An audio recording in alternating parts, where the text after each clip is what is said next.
Hi friends, कर्म योग meditation में आपका बहुत बहुत स्वागत। हमारे मन में असीम शक्तियां हैं। मन के पास असीम शक्ति है, हमारी कल्पना से बाहर है। लेकिन हमारा सबसे बड़ा दुर्भाग्य ये है कि मानव ने अपनी सारी मानसिक शक्तियों का इस्तेमाल नहीं किया है और हमारे पास होते हुए भी हम उस चीज़ को हमने कभी इम्पोर्टेंस ही नहीं दिया कि सच में ये कभी सोचें कि मन में शक्तियाँ कितनी हैं। अब सवाल उठता है कि तो हम क्या करें, कैसे, क्या तरीका है कि हम अपने मन की सारी शक्तियों का इस्तेमाल कर सकें, ज़्यादा से ज़्यादा शक्तियों का इस्तेमाल हम कर सकें। एक हार्दिक अभिलाषा अपने जीवन में, कोई गोल या एक हार्दिक अभिलाषा जरूर रखनी चाहिए। हार्दिक अभिलाषा हमारे मन को उत्तेजित करती है, कार्य करवाने के लिए हमारी शक्ति को झकझोर देती है। और एक सबसे बड़ी जो योग्यता है हार्दिक अभिलाषा में, वो ये है कि वो हमारी योग्यताओं को बढ़ा देती है। जब हमारा किसी कार्य को करने की हार्दिक इच्छा होती है, अंतर मन से वो करना चाहते हैं, तो हमारे अंदर वो योग्यता पैदा हो जाती है। आप यकीन करोगे कि वो योग्यता कहाँ से आ गई। कुछ लोगों के जीवन में ऐसा होगा, आप अनुभव बहुतों के सुनना कि वो काम नहीं आता था हमें, लेकिन हम उसे कर गुजरे। लेकिन हमारे मन में उस काम को करने की बहुत ज़्यादा चाहत थी, बहुत ज़्यादा हार्दिक अभिलाषा थी। तो हार्दिक अभिलाषा हमारी योग्यताओं को बढ़ा देती है। और जो सबसे ज़रूरी काम करती है जीवन में हार्दिक अभिलाषा, वो करती है कि हमारी सारी शक्तियों को एकत्रित कर देती है, एक जगह ला देती है।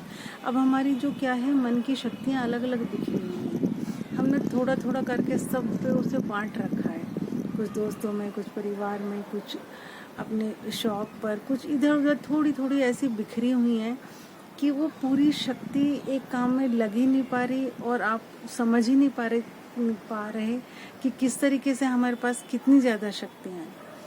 तो वो हमारे मन की सारी शक्तियों को एकत्रित कर देती है कि ये काम अब हमें करना ही है। जो हमारा चेतन मन है, जागृत मन, जिससे हम सारे कार्य करते हैं और कुछ कार्यों को सोचते हैं कि ये हमसे नहीं होगा, ये हम कर नहीं पाएंगे, तो अधूरी जो शक्तियां हैं हमारे चेतन मन की, उसको भी ये शक्तियां पूरा कर देती हैं। और कुछ शक्तियां हमारे अवचेतन मन में जो सोई पड़ी हुई हैं, हमें नहीं पता। हार्दिक अभिलाषा अवचेतन मन की सोई हुई शक्तियों को जगाने का सबसे अच्छा उपाय है। सबसे अच्छा क्या, मैं कहूँगी सिर्फ एक हार्दिक अभिलाषा ही ऐसी है जो हमारे जो अवचेतन मन की जो शक्तियाँ हैं उनको उत्तेजित करके बाहर ला देती है। देखिए, एक कारीगर जब मकान बनाता है तो वो क्या करता है, इमारत का पूरा मैप अपने माइंड में सेट कर लेता है ना। क्या क्या मुझे पहले अपने मस्तिष्क में देख लेता है, ये इमारत में मुझे कितने मंजिल की बनानी है, क्या चीज़ कहाँ पे रखनी है, कैसे कलर होगा, सब कुछ एक एक चीज़ डिज़ाइन कर लेता है। और उसके बाद वो मकान बनाना स्टार्ट करता है।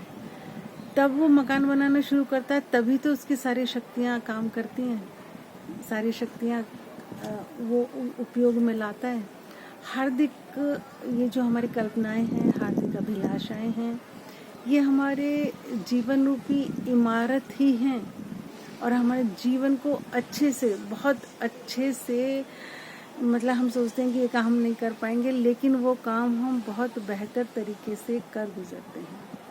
इसलिए दोस्तों, अगर आप चाहते हो, आप अपने मन की सारी शक्तियों से काम करवाना चाहते हो, उन्हें बाहर लाना चाहते हो, तो जीवन में कोई ना कोई हार्दिक अभिलाषा आप जरूर रखें। उससे आप देखेंगे किस तरीके से सारी शक्तियाँ एकत्रित होके हमारे जीवन को खुशहाल बनाती हैं। Thanks for watching.